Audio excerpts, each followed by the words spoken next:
Hey you guys, welcome to part numero dos of my interview with Dora.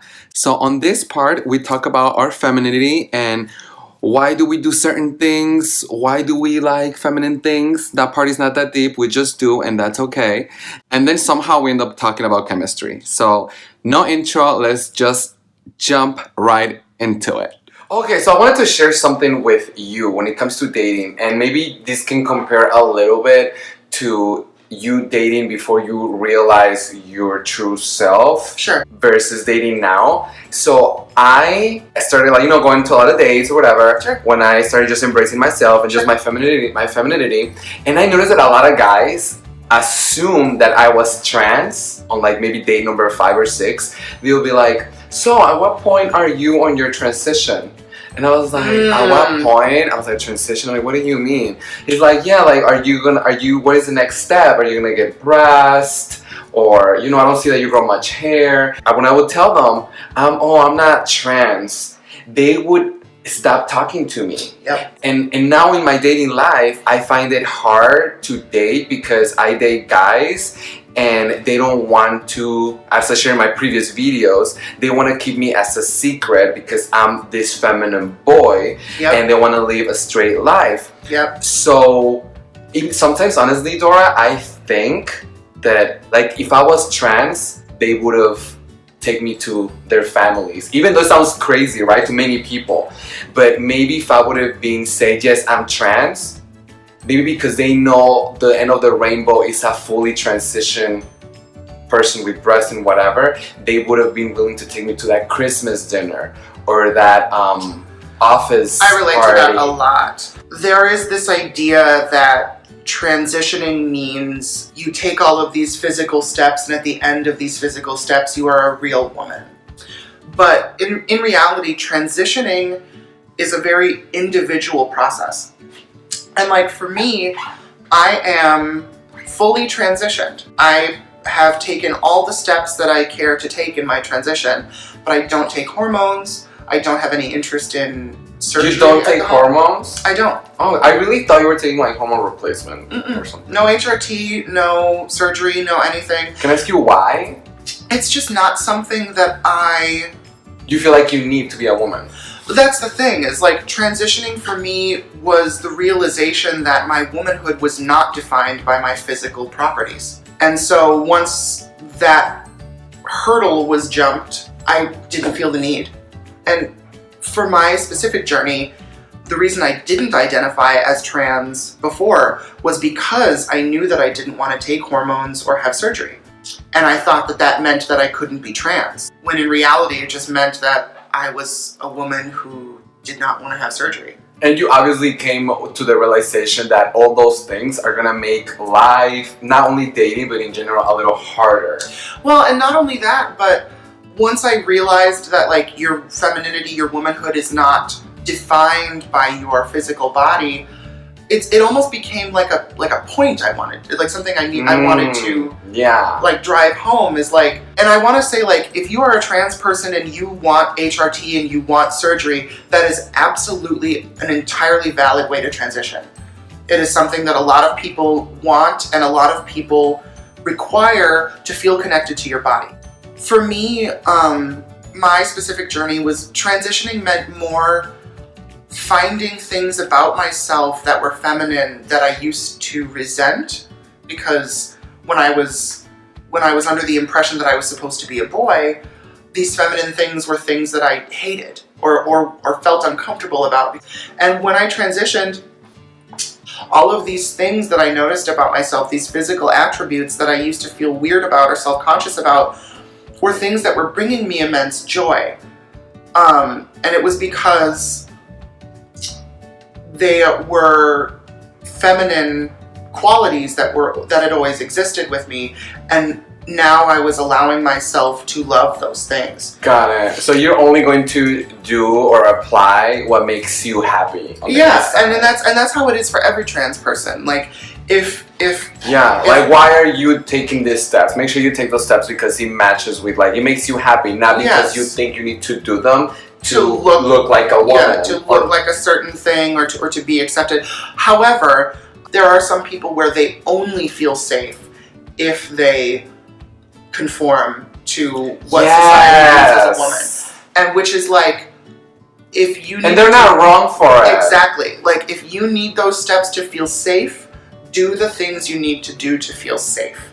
At the end of the day, to be happy. Yeah, exactly. And that's, you know, the Maslow's hierarchy of needs, like safety, Good shelter. for you that you really dissected and broke down everything, and you questioned yourself, like, why am I doing this? Am I doing this just to look like a woman, or is this actually part of like me or my own womanhood, like you said? Yeah. So that's really cool. Thank you. Because a lot of people don't put, even myself, I don't put too many like thought into those things. I just do it, you know? Well, but there's something to be said about that as well. If you can trust yourself, if you can trust your instincts and just go for it, do that. Okay. It really is,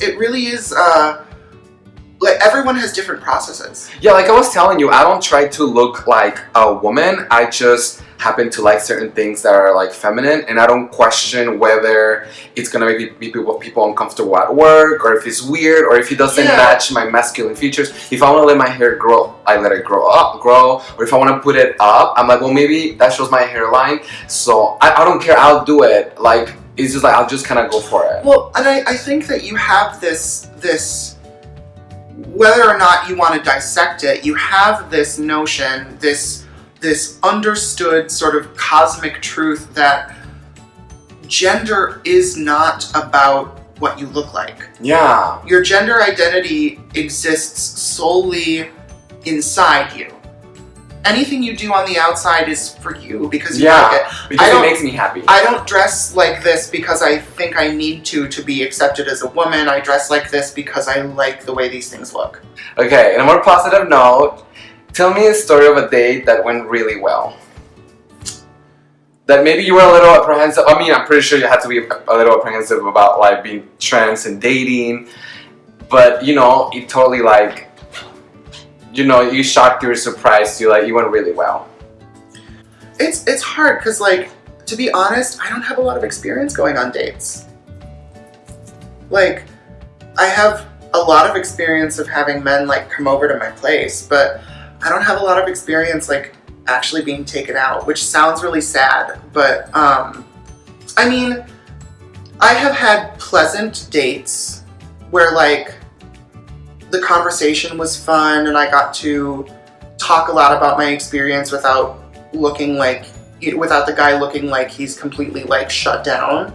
But I guess for me... Also, that's another question. Are your dates, like the dates that you go to, is the main topic all the time, I'm trans, and here's my story, and here's everything? Like, does that annoy you? Does that happen? It does. It does happen a lot. But it doesn't annoy me. But it depends on what aspect of my identity is being discussed, because if it's like all about my sexuality, then it's like I've already pretty much realized that like this person is fetishizing me, and I'm just sort of like counting down the seconds to where he just brings me home and I get to be like, I'm really tired. I don't think we can hang out tonight. But there are times where they talk about like my experience navigating the world as a trans person, and that makes me really excited to talk about. It makes me feel a little safer knowing another person has at least heard a story about a trans person from a trans person, and they've been educated on the sort of deeply problematic nature of navigating the dating world. Doesn't get exhausting and you have to do it on every day? It does. But I choose who I allow myself to educate. What does that make sense? I can tell pretty early on whether or not someone is open to being educated.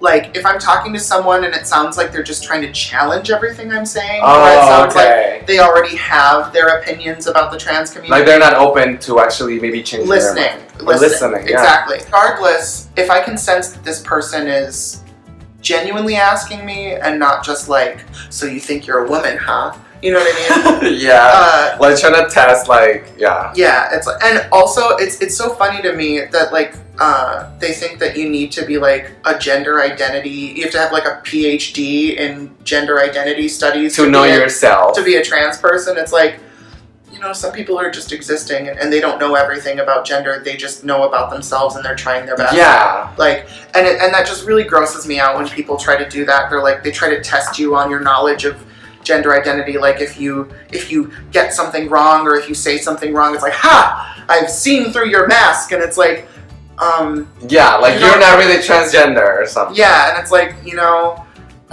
do you know everything about being cisgender? True that. Like, so many cisgender people, I'm pretty sure don't even know what cisgender means. They don't.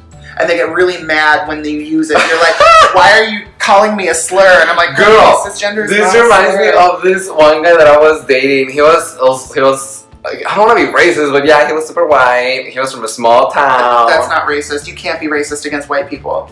No? No. What? But I'm putting all white people in a box and thinking that Racism is a system of power. You can't be racist against white people. What? Because the system is designed to benefit white people. You can be prejudiced against white people. And okay, prejudice. Okay. You can be prejudiced, but racism. Or stereotyping. Racism implies a system of power. So like, you can't be. And I only say this for the white viewers who would like to challenge this, but I am a white person. You can't be racist against white people because at the end of the day, the system of power was designed to benefit white people. So I'm sorry if you get offended at the white people do this. I urge you to do a little homework and not just get all up in your feelings because someone called you a white bitch once. But going back to this guy. Sorry. That's okay. This one white guy. It was small town, also very Conservative? very conservative. He was struggling with dating me as a femboy, and I was behind the scenes, And I one time I made the comment about millennial. He didn't even know what millennial was, and he got offended that I called him a millennial. Well, I think. And he was like, "I'm not that," and I'm like, "Well, do you know what he means?" And he's like, "Well, no, but I'm not that." I was like, "Oh, okay." So it's like, I don't know what he means. I'm just gonna shut down, and Exactly. I don't care. It's intervening with my knowledge and my world. It doesn't exist. It's invalid.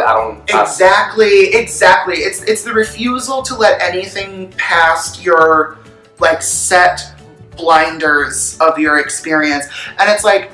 And I think a lot of that I hate to use words like the conservative media or the liberal media. And it's okay if he didn't know what millennial meant. It's okay. It's true. But he probably should have been a little curious. What is that? Well, yeah, and that's the thing is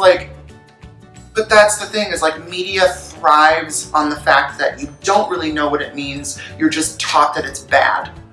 Cisgender is like marketed as a slur in like conservative or I'll say anti-trans media. Because it's like, oh, people are using it as an insult. And it's like, no, they're just saying that, like, if you're cis, you have cis privilege. Cis privilege is not an insult, it's just a fact. Cisgender was created to level the playing field because forever, up until a few years ago, the conversation has always been trans versus normal, or trans versus regular, or trans versus natural. Yeah. Do you know what I mean? Or biological, and all of these really problematic dichotomies with talking about gender identity, where trans was always seen as something other, something wrong. Abnormal. Yeah, because it's different. It cannot exist. It's wrong. So trans, like cis, is a prefix that comes from chemistry. I believe it has to do with bonds. Or it could be chemicals, or it could be molecular structures. Cis, yes. Cis. It means it stays the same. I think it's two bonds, something like that. I think that's covalent. I think that's two bonds. Okay. I don't know, but I failed chemistry, so I don't know if that's true. But cis. I'm embarrassed. I just took it last year. I don't know. Okay. All I know is that cis and trans are seen as not opposites, but two options in chemistry, where trans means to move and cis means to stay. Yeah. So, or like to remain stationary. Cisgender means it's you stay the same gender. It's when I'm sorry, I don't remember the drawing. Cis is when the bonds just go like this, I think, and trans was if they go up or if they go like ting connection and then it goes down. Yeah. That little piece was called either like a trans or cis. Yeah, I remember bond. Or something. That's where cis is. That's where it comes from. It just. This is cis. and it's cis because the functional groups are on the same side of the carbon chain. And this is trans. It's trans because the functional groups are on the opposite sides of the carbon chain. Two equal valid terms. None of them is better than the other one. They're just equal. They're just different. They're different, but they're equal. Takes the conversation from transgender versus normal to transgender versus cisgender, which are two equally valid, equally established gender identities. Look at us. We not only know about gender, we know about chemistry too. Sure. We're smart. I'm really smart. So that was a video. Thank you for watching, and I'm so excited for the next one. The next one is me interviewing this cisgender heterosexual white guy, and it's really interesting. His answers are totally not what I expected, but that just opened up my world to be more open-minded. And remember, stay open-minded. If something questions or changes everything that you know, it's okay. Get curious.